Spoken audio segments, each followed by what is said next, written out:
जय गुरु जी संगत जी। गुरु जी की सारी प्यारी प्यारी संगत को मेरा दिल से प्रणाम। संगत जी, गुरु जी सत्संग चैनल पर आप सभी का हार्दिक स्वागत है।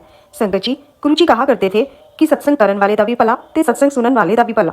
संगत जी, आप हर एक सत्संग को शुरू से लेकर अंत तक जरूर सुने, क्योंकि हर सत्संग में आपके सभी सवालों के जवाब होते हैं।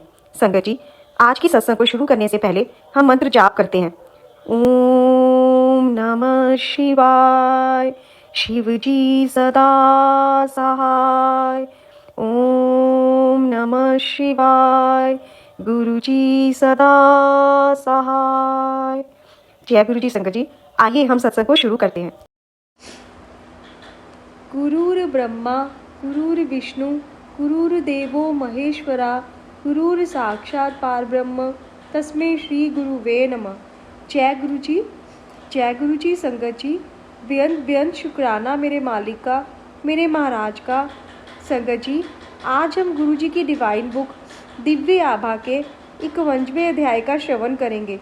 संगत जी, गुरु जी सर्व ज्ञाता हैं, उन्हें कुछ भी बताने की कोई आवश्यकता नहीं है, वे सब जानते हैं।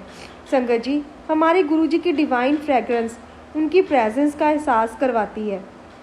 संगत जी, हमारे गुरु जी हमारे सभी कष्टों तक को अपने पे अंतरित कर लेते हैं।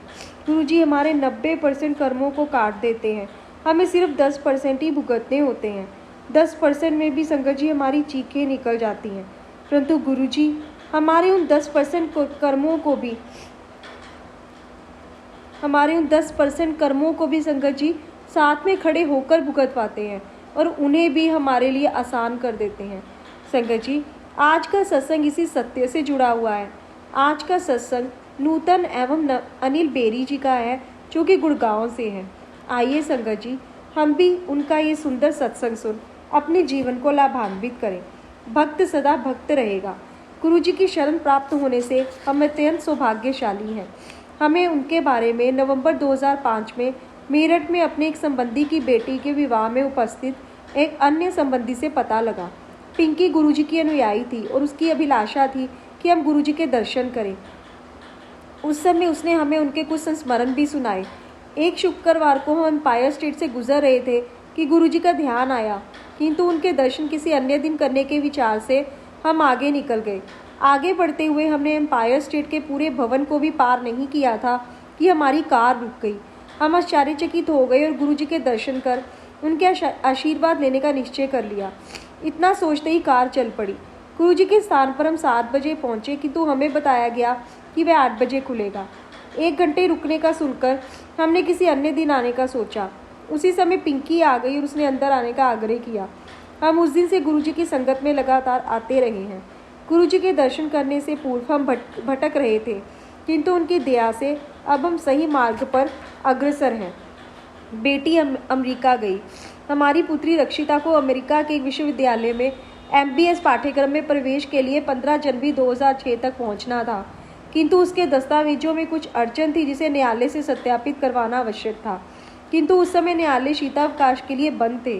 फिर गुरुजी की दया से एक न्यायाधीश आकर बैठे और उसके पत्रों को सत्यापित कर दिया। वह अमेरिका जा सकी और 18 जनवरी को विश्वविद्यालय पहुंची। गुरु कृपा से 3 दिन की देरी को अनदेखा करते हुए विश्वविद्यालय के अधिकारियों ने उसे प्रविष्ट कर लिया। दिल्ली विमानपत्तन पर उसका सामान अधिक था और उसे या तो कुछ सामान निकालने के लिए अथवा $180 देने को कहा गया।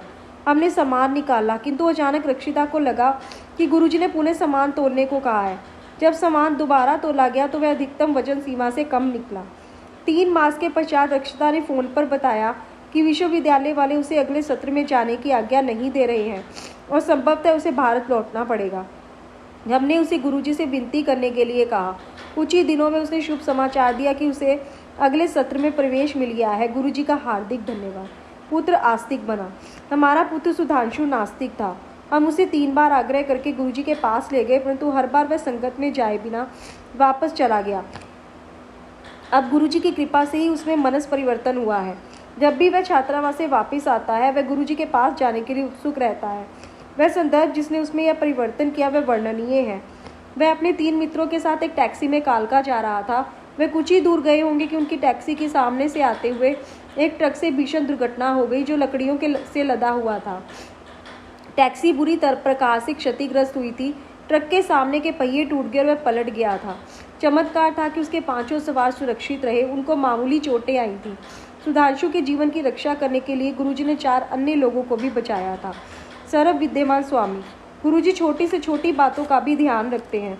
2005 की शीत ऋतु में उपचार के लिए गुरुजी ने हमें प्रतिदिन यमुना पुल पर जाने का निर्देश दिया था। एक बार एक चढ़ाई पर हमारी कार रुक गई।